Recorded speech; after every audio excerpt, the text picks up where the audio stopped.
Belakangan ini ada saja sekelompok kecil masyarakat kita yang merasa dirinya adalah pejuang, pembela hak rakyat dan selalu berbicara mengatasnamakan rakyat.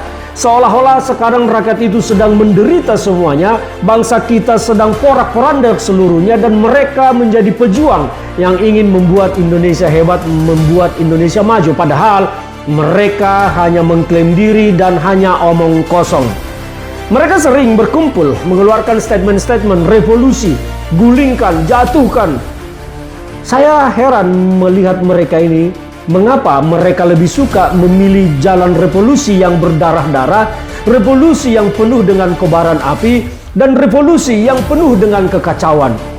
Padahal, kalau mereka memberikan saja sedikit hati pikirannya untuk meresapi, merenungi apa sesungguhnya yang terjadi sekarang, mereka pasti akan paham karena mereka cenderung adalah dari kalangan intelektual yang mengorganisir diri dalam kelompok aktivis.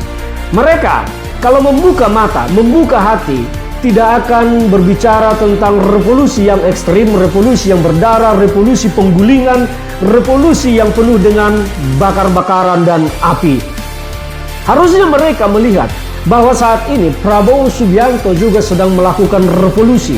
Revolusi dalam tatanan sosial, revolusi dalam tatanan ekonomi, dan revolusi bagaimana supaya kekayaan negara turun kepada rakyat dan tidak hanya menetes. Maka kemarahan Prabowo karena harta kekayaan negara itu hanya menetes ke rakyat.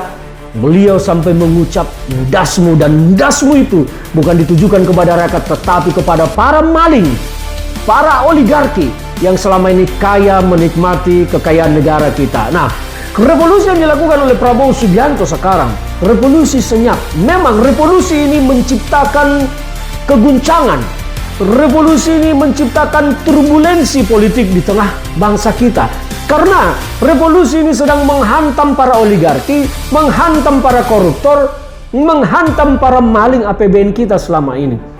Bayangkan, Presiden melalui Menteri Keuangan mengultimatum para bandit, para maling, para oligarki yang selama ini menyimpan uangnya di luar negeri yang nilainya 8.000 triliun lebih. Diancam jika dalam 6 bulan tidak masuk, maka jangan pernah berharap. Inilah perang yang dilakukan oleh Prabowo Subianto, revolusi yang dilakukan oleh Prabowo Subianto supaya uang ini kembali ke Indonesia dan menjadi sumber untuk mensejahterakan rakyat. Nah, banyak pihak yang tidak senang dengan ini. Banyak kelompok yang merasa terganggu kenyamanan mereka selama ini.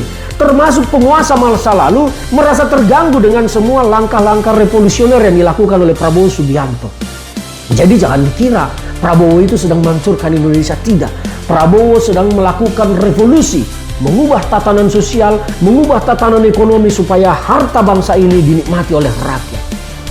Inilah satu pertimbangan yang membuat saya ingin berdiri dan mendukung semua gerakan revolusi yang dilakukan oleh Prabowo Subianto dan menolak segala upaya-upaya revolusi ala para aktivis sosial itu, revolusi yang berdarah, revolusi yang penuh dengan api, revolusi penggulingan, seolah-olah menggulingkan presiden itu sudah akan membuat Indonesia baik.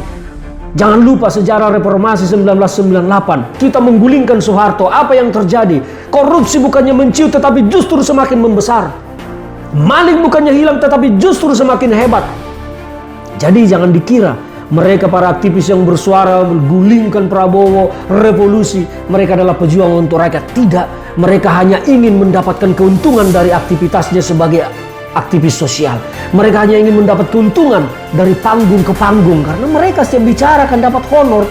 Itu yang mereka kejar, bukan untuk memperbaiki Indonesia. Jadi saya berharap semua kita membuka mata, membuka telinga, membuka pikiran, melihat apa yang dilakukan oleh Presiden Prabowo Subianto. Ini adalah revolusi yang cukup tenang meskipun menciptakan turbulensi ekonomi politik. Karena memang perlawanan dari para maling ini, perlawanan dari para oligarki ini bukan main-main. Tetapi Prabowo tetap tegar melawan untuk rakyat Indonesia. Jadi kalian mau pilih siapa?